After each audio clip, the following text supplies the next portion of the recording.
Hello friends, advance GS academy में एक बार आप सब लोगों का फिर से स्वागत है। मैं आपका दोस्त इंद्रजीत आप लोगों के साथ संविधान की कुछ बातें डिस्कस करने के लिए एक बार फिर से आया हूं। जैसा कि आपने मेरी पिछली वीडियो जिसमें मैंने प्रीएम्बल पर डिस्कशन किया था, आप लोगों ने उसे देखा और सराहा, उसके लिए बहुत बहुत धन्यवाद। दोस्तों, हम लोगों को संविधान क्यों पढ़ना चाहिए? सबसे पहले तो हमें इसी पे विचार करना चाहिए कि हमें संविधान क्यों पढ़ना चाहिए। एक तो पॉइंट ये है कि हम किसी न किसी परीक्षा की अगर तैयारी कर रहे हैं तो उसमें इसका बहुत बड़ा रोल है, बहुत बड़ा इंपॉर्टेंस है। संविधान से बहुत सारे प्रश्न पूछे जाते हैं। और दूसरा इसका महत्व ये है कि हम जिस देश में रह रहे हैं उसकी शासन और प्रशासन की व्यवस्था क्या है, हमारे समाज को किस प्रकार से गवर्न किया जा रहा है और किस प्रकार के रूल्स एंड रेगुलेशंस हमारे लिए बनाए जा रहे हैं, वो हमारे लिए कितनी उपयोगी हैं या कहीं न कहीं हमारे लिए जो है उनका महत्व है। ये बहुत सारी बातें जो है वो हमें संविधान के माध्यम से जानने को मिलता है।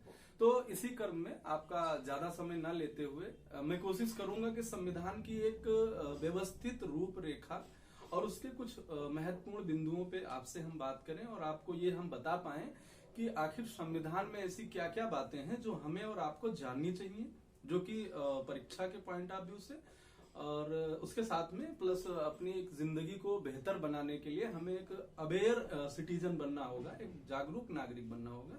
उसके लिए भी हमें कॉन्स्टिट्यूशन की अच्छी खासी जानकारी होनी ही चाहिए। दोस्तों, जैसा कि हमारा जो संविधान है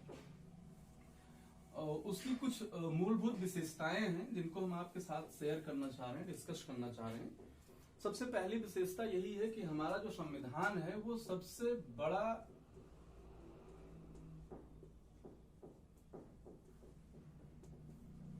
बड़ा लिखित संविधान है।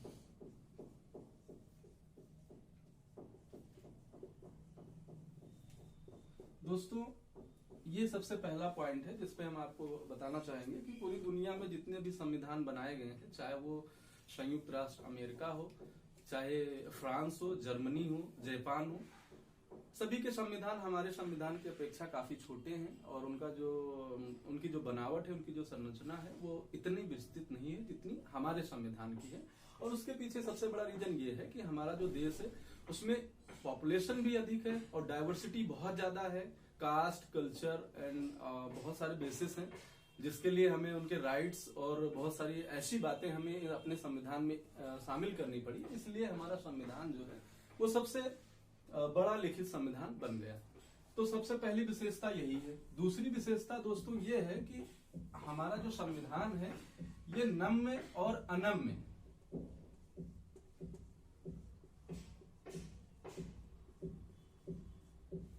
एवं अनम्य।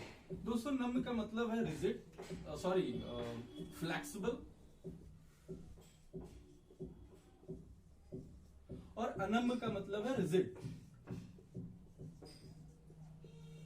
जैसा कि दोस्तों शब्द से ही क्लियर हो रहा है, नम्य का तात्पर्य है कि हमारा कॉन्स्टिट्यूशन थोड़ा फ्लेक्सिबल है ताकि with the passage of time, जब भी हमको जरूरतों को देखते हुए, समय के माहौल को देखते हुए अगर हमें अपने संविधान में कोई बदलाव करना है तो उसको हम अमेंडमेंट के माध्यम से बदल सकते हैं। तो हमारे यहाँ जो अमेंडमेंट है उसमें बहुत ज्यादा रिजिडिटी नहीं रखी गई है। कुछ प्रावधान है जिन पे हम आगे बात करेंगे, उसके आधार पे हम अपने संविधान की कुछ बातों को आसानी से बदल सकते हैं। और जैसा उन्हीं प्रावधानों का उपयोग करके हमारे देश में अब तक 104 बार संविधान को बदला भी जा चुका है। आपकी जानकारी के लिए हम बता दें कि 104 बार हमारे संविधान को बदला गया, जिसमें बहुत सारे नए आर्टिकल्स इंक्लूड किए गए, कुछ आर्टिकल्स को हमने डिलीट भी किया।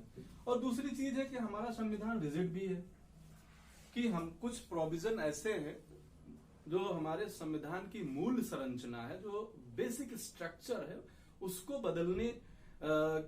हम नहीं बदल सकते, पहली चीज। दूसरी चीज, जो हमारा फेडरल स्ट्रक्चर है यानी संघीय ढांचा है, उससे संबंधित कोई बात अगर हमको बदलनी है, संविधान में अमेंडमेंट करना है, तो उसके लिए दोस्तों जिस मेजोरिटी की आवश्यकता होती है, कुछ स्टेट्स को भी उसमें रेटिफाई करना होता है। हम इसके बारे में आगे बात करेंगे। तो ये कुछ मूलभूत विशेषता है हमारे संविधान की, जिसमें नम्य और अनम्य दोनों विशेषता उसमें पाई जाती है। दोस्तों, तीसरी विशेषता हमारे यहाँ ये है कि हमारे यहाँ पे संविधान सर्वोच्च है। संविधान जो है दोस्तों वो सर्वोच्च है। इसका मतलब क्या हुआ, जैसे कि कुछ देश ऐसे हैं, कुछ कंट्रीज ऐसी हैं जहां पे उनका पार्लियामेंट सर्वोच्च है, संविधान सर्वोच्च नहीं है। लेकिन हमारे यहाँ जो है हमारा संविधान ही सर्वोच्च है। हमारी जुडिशरी, हमारा एग्जीक्यूटिव और हमारा लेजिस्लेचर यानी कि कार्यपालिका, न्यायपालिका और विधायिका, तीनों को जो शक्ति मिलती है वो संविधान से ही मिलती है। जहां पर भी हमें किसी प्रकार की कोई समस्या उत्पन्न होती है तो सबसे ऊपर अगर कोई चीज होती है तो वो संविधान ही है। सारी की सारी शक्ति संविधान में निहित है। संविधान इसीलिए इतना इम्पोर्टेंट है दोस्तों हमको और आपको जानने के लिए। अब हम चलते हैं संविधान के कुछ और बेसिक जो हमारा जो संविधान उसका जो संरचना है उस पर बात करते हैं कि हमारे संविधान की संरचना क्या है। और हमारे संविधान को बनाने के लिए दो महत्वपूर्ण लोगों का बहुत ज्यादा योगदान है। मैं चाहूंगा कि आप उनका नाम अवश्य जो है जाने इस प्लेटफॉर्म के माध्यम से, जिनकी मैं बहुत रिस्पेक्ट करता हूं और उनसे बहुत कुछ सीखने की कोशिश करता हूं। वो है डॉक्टर भीमराव अंबेडकर।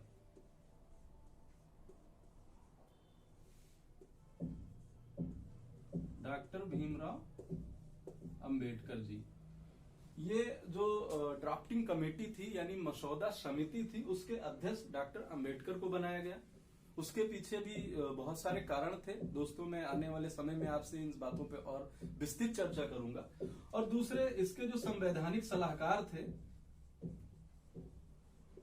उनका नाम है सर बी.एन. राव।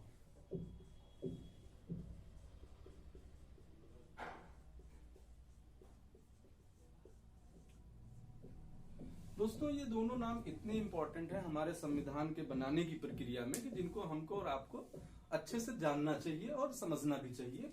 और कई बार क्या परीक्षाओं में सीधा प्रश्न यहीं से पूछ लिया जाता है कि ड्राफ्टिंग कमेटी के चेयरमैन कौन थे, डॉक्टर अंबेडकर, और संवैधानिक सलाहकार कौन थे, सर बी.एन. राव। इस तरीके से परीक्षाओं में प्रश्न भी बनाए जाते हैं दोस्तों। अब हम आपसे बात करते हैं कि जो हमारा संविधान है उसकी संरचना किस प्रकार से है। तो मैं आपको यहाँ बताना चाहूंगा कि जब हमारा संविधान दोस्तों बना था और जब लागू हुआ था और अब क्या स्थिति है, दोनों में मैं आपको उसकी संरचना को थोड़ा सा स्पष्ट करना चाहूंगा। तो दोस्तों जब हमारा संविधान बना था तो उसमें जो है 395 अनुच्छेद थे।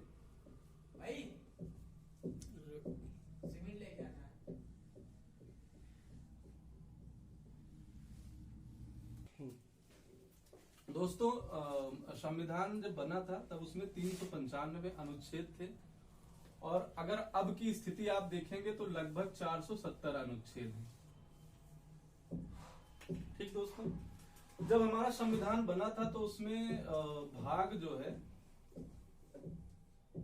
वो 22 थे। अभी की स्थिति दोस्तों ये है कि 25 भाग हैं। जब हमारा संविधान बना था तो उसमें अनुसूची जो है दोस्तों उनकी संख्या 8 थी, अभी इनकी संख्या 12 हो चुकी है। ये कैसे हुआ दोस्तों? अभी जब हमने आपसे बात किया था और बताया था कि हमारा जो संविधान है वो नम्य और अनम्य का मिश्रण है, तो इसीलिए जब हमें आवश्यकता महसूस हुई कहीं किसी प्रकार के बदलाव करने की, तो हमने अपने संविधान में संशोधन करके कुछ आर्टिकल्स हमने बढ़ाए भी और कुछ आर्टिकल्स हमने डिलीट भी किए। तो अभी जो मौजूदा स्थिति है वो ये है कि हमारा जो संविधान है उसमें लगभग 470 आर्टिकल्स हैं, 25 भाग हैं और 12 अनुसूचियां हैं। ठीक है दोस्तों, इसके आगे हम बढ़ते हैं। हम बात करते हैं पहले भाग की। दोस्तों इसमें बहुत सारी जानकारी छुपी हुई है जो डायरेक्ट आपके प्रश्न पत्र में पूछ ली जाती है और वहीं से आपका उत्तर भी मिल जाता है। हम इस पे एक एक करके आगे संविधान की कुछ मूलभूत विशेषताएं और उनकी जानकारियां आपके साथ शेयर करेंगे। जैसे कि भाग 1 की अगर हम बात करें दोस्तों, जो संविधान का भाग 1 है दोस्तों उसमें 4 अनुच्छेद की बात की गई है। उसमें अनुच्छेद 1, अनुच्छेद 2, अनुच्छेद 3 और अनुच्छेद 4। तो जैसा कि पहले अनुच्छेद में क्या लिखा गया है, दूसरे अनुच्छेद में क्या लिखा गया है और तीसरे अनुच्छेद में क्या लिखा गया है और चौथे अनुच्छेद में क्या लिखा गया है, इसके बारे में हम आपको बहुत ही सरल और बहुत ही सिंपल लैंग्वेज में जरा सा हिंट्स करेंगे तो आपको अच्छे से समझ में आ जाएगा।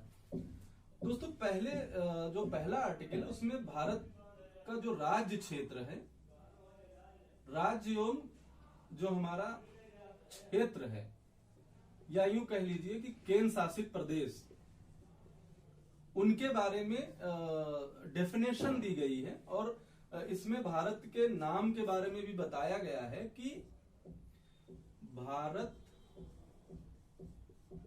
That is India. दोस्तों हमारे देश का कॉन्स्टिट्यूशन में नाम भारत भी है और इंडिया भी है। जब हमारा संविधान बन रहा था तो संविधान सभा में ये बात सामने आई थी कि हम ऑफिशियल नेम जो है वो भारत रखें या इंडिया रखें। तो इस बात पे सहमति बनी कि भारत या इंडिया जो कि भारत है या भारत जो कि इंडिया है, यानी कि दोनों नाम जो है ऑफिशियल जो हमारे डॉक्यूमेंट्स हैं उनमें उपयोग किया जाता है। तो आर्टिकल 1 में सिर्फ यही बात बताई गई है और इससे संबंधित बातों को आगे शामिल किया गया है। अनुच्छेद 2 में दोस्तों ये बताया गया है कि जो नए राज्य होंगे, हमारा जो देश है इसमें आज मौजूदा समय में 28 राज्य और 8 केंद्र शासित प्रदेश हैं। ठीक है दोस्तों, इनकी संख्या घटती बढ़ती रहती है। मैं इस पे एक अलग से लेक्चर लूंगा तो उसमें डिटेल में बात होगी हमारी आपकी। अब जैसे आर्टिकल 2 है तो इसमें जो नए राज्य हैं उनके प्रवेश और गठन की बात की गई है दोस्तों। जैसे कि कोई नया राज्य जो प्रवेश होगा या गठन होगा, मैं इसको और अगर सरल शब्दों में कहूं तो भारत के पास आसपास जो देश हैं, जैसे कि कुछ क्षेत्र ऐसे थे जो पहले हमारे हिस्से में नहीं थे लेकिन बाद में उनकी एंट्री इंडिया में हुई, जैसे कि एक राज्य सिक्किम, तो उनका जो प्रोविजन है उसको हम आर्टिकल 2 के अंतर्गत समझते हैं। और जो अनुच्छेद 3 है दोस्तों, इसमें नए राज्यों के निर्माण की बात कही गई है। दोस्तों इसमें बात की जाती है कि नए जो राज्य हैं उनका जो अगर निर्माण किया जाएगा तो उसका प्रावधान क्या होगा, ये बात अनुच्छेद 3 में कही गई है। और उनका अगर कोई क्षेत्र में परिवर्तन करना होगा, अगर नाम बदलना होगा, तो ये सारा काम जो है अनुच्छेद 3 के अंतर्गत किया जाएगा।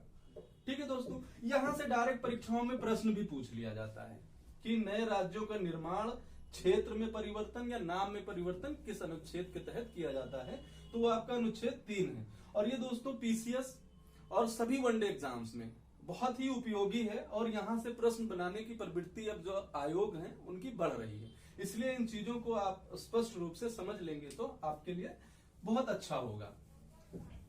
और सबसे आखिरी में आता है दोस्तों भाग 1 का जो है वो अनुच्छेद 4।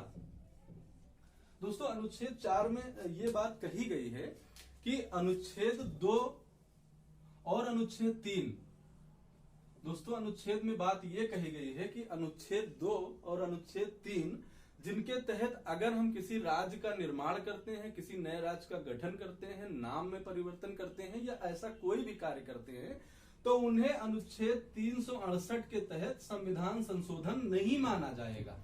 दोस्तों ये जो अनुच्छेद 368 है इसके तहत हम भारत के संविधान में संशोधन करते हैं, कुछ विधि विहित है उसमें। तो अनुच्छेद 4 में ये बात कही जा रही है कि हम जो 2 और 3 के तहत अगर किसी स्टेट में कोई परिवर्तन कर रहे हैं तो उन्हें अनुच्छेद 368 के तहत संविधान संशोधन नहीं माना जाएगा, बल्कि एक साधारण विधायी प्रक्रिया ही मानी जाएगी। तो दोस्तों हम उम्मीद करते हैं कि अभी तक की बात आपको एकदम स्पष्ट हो गई है। भाग 2 के बारे में बात करते हैं कि संविधान का जो भाग 2 है उसमें क्या क्या बातें बताई गई थी।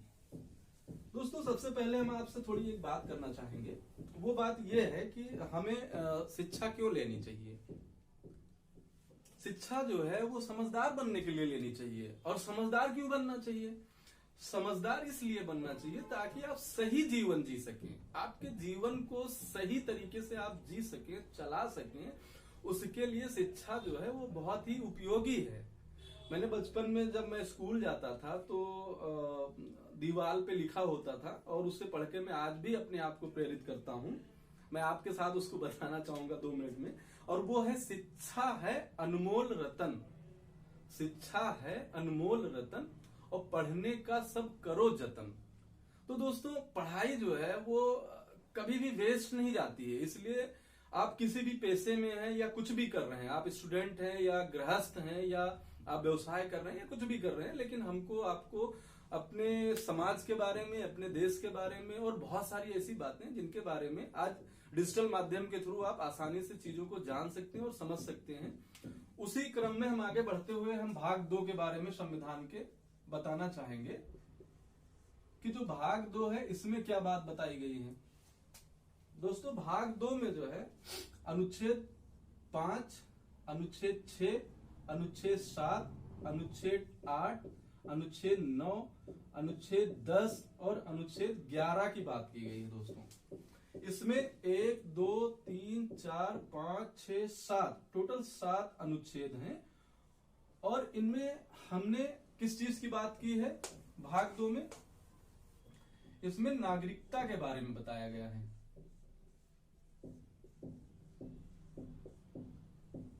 दोस्तों, जो सिटीजन होता है, सिटीजनशिप के बारे में जो बात की गई है दोस्तों, वो आर्टिकल 5, 6, 7, 8, 9, 10 एंड 11 में बात की गई है।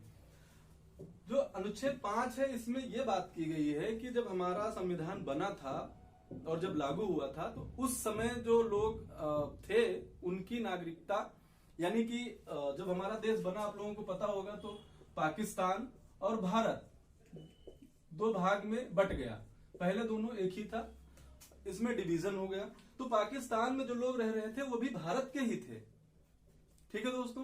तो लेकिन जब बट गया तो वो एक अलग देश बन गया, हमारा एक अलग देश बन गया। तो यहाँ के लोग जो माइग्रेट होके यहाँ पर आए उनके बारे में जो प्रोविजन दिया गया जो है, ये बात जो अनुच्छेद 5 है, इसमें जब संविधान हमारा बना तो उस समय जितने लोग हमारे देश में यानी भारत में थे उनको नागरिकता प्रदान करने का जो प्रावधान है वो अनुच्छेद 5 में बताई गई है। और अनुच्छेद 6 में क्या बताया गया दोस्तों? अनुच्छेद 6 में ये बताया गया कि उस समय जो पाकिस्तान का जो क्षेत्र था वहां पे जो लोग रह गए थे और वो माइग्रेट होकर इंडिया आए थे, उनको नागरिकता किस प्रकार से दी जाएगी या क्या प्रावधान किया जाएगा, ये बात अनुच्छेद 6 में बताई गई है। और दोस्तों, अनुच्छेद 7 में उन लोगों के अधिकारों के बारे में बात की गई है जो इंडिया से पाकिस्तान को माइग्रेट हो गए और कुछ समय बाद वापस आए या वहीं रह गए, तो उनसे संबंधित जो नागरिकता के अधिकार हैं वो अनुच्छेद 7 में बात की गई है। अनुच्छेद 8 में दोस्तों ये बात की गई है कि जो हमारे देश में नागरिक रह रहे हैं, अगर वो कहीं बाहर रह रहे हैं, हमारा जो भारतीय मूल का कोई नागरिक जो है वो विदेश में रह रहा है, तो उसकी नागरिकता से संबंधित जो भी प्रावधान हम अपने संविधान में देखेंगे उससे संबंधित बात अनुच्छेद 8 में बताई गई है। अनुच्छेद 9 में ये बात बताई गई है दोस्तों कि जो हमारा जो नागरिकता है, अगर कोई दूसरे देश की नागरिकता ले लेता है या कोई देश विरोधी गतिविधियों में शामिल होता है तो वो किसी भी आधार पे हमारे देश की जो सरकार है, हमारे देश का जो प्रावधान है उसके अनुसार उसका जो नागरिकता है उसको छीना जा सकता है। अनुच्छेद 9 में ये बात बताई गई है दोस्तों। और अनुच्छेद 10 में जो बताया गया है वो ये बताया गया है कि जो हमारी नागरिकता है वो निरंतरता किस प्रकार से बनी रहेगी, ये बातें जो है अनुच्छेद 10 में बताई गई हैं। और सबसे लास्ट में अनुच्छेद 11 है दोस्तों। अनुच्छेद 11 में ये बताया गया है कि ये जो नागरिकता के संबंधित प्रावधान हैं इनको हमारी भारतीय सरकार या भारतीय संसद किस प्रकार से अधिनियम बना के उसको लागू करवा सकती है, यानी कि नागरिकता से संबंधित जो कानून पारित होगा वो अनुच्छेद 11 में ये बात बताई गई है। जैसे कि भारत सरकार ने इससे संबंधित एक अधिनियम पारित किया है, वो है नागरिकता अधिनियम 1955।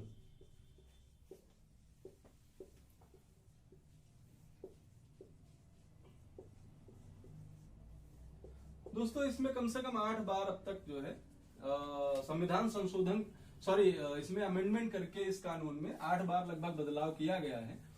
और अभी सबसे जो नया बदलाव वो लगभग 19 में किया गया है, 2019-20 में किया गया है, जिसपे आपने अभी बहुत ही समाचारों में सुना होगा कि नागरिकता अधिकार संशोधन अधिनियम यानी कि CAA, सिटीजनशिप अमेंडमेंट एक्ट 2019, इस पे बहुत ज्यादा देश में आपने प्रोटेस्ट भी देखा है और न्यूज में भी बना रहा है। तो ये वही अधिनियम है दोस्तों कि नागरिकता का जो अधिकार है वो किस प्रकार से किसको दिया जाएगा, अगर उसका कोई उल्लंघन करता है, भारत संविधान के नियमों का कोई उल्लंघन करता है तो उसकी नागरिकता खत्म भी की जा सकती है। तो दोस्तों मैं चाहता हूं कि आप लोग जो है ज्यादा बोर भी ना हो, इसलिए वीडियो को ज्यादा लंबा ना करते हुए यहीं पे इसको समाप्त करते हैं। और आपके साथ जब अगली मुलाकात होगी दोस्तों, तो सबसे महत्वपूर्ण पार्ट जो हमारे संविधान का है वो है भाग 3।